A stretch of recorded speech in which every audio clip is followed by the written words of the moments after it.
কি জিজ্ঞাস করতেছে, তুই ভিডিও বানাস আর ভিডিও বানার পর এখান থেকে কি উপার্জন করিস আর আমাদেরকে কি বোঝাতে চাস?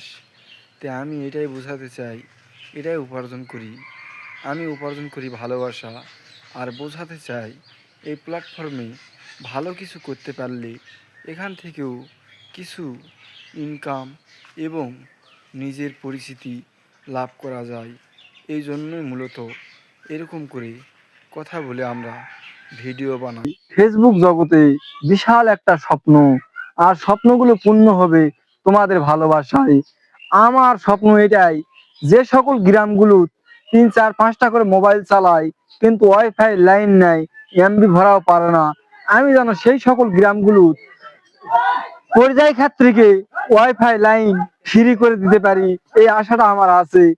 আমি আজকে সকালবেলা একটা ভিডিও দেখলাম, মুসা ভাই পেজটার নাম, আর সে পাঙ্গাস মাছ কিনে অনেক গরিব মা বোনদেরকে দিচ্ছে, আর মাত্র 14K ফলোয়ার, আর সে ভিডিওটা ভিউ আইছে 335K, আর লাইক পড়ছে 14K।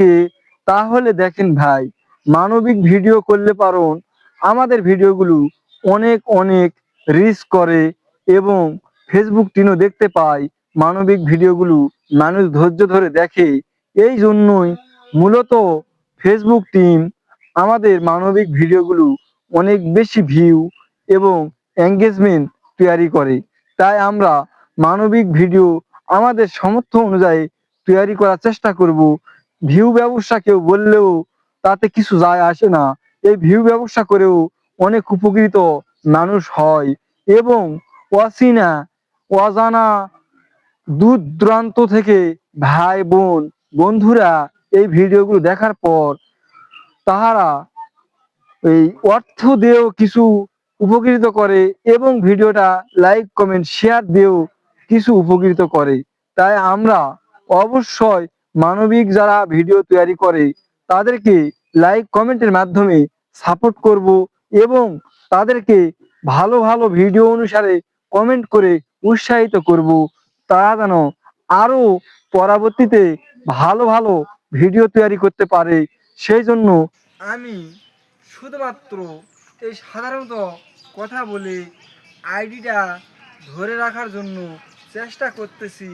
ইনশাআল্লাহ নিজের পরিশ্রম দিয়ে হালাল রুজি দিয়ে মানুষের পাশে থাকবো।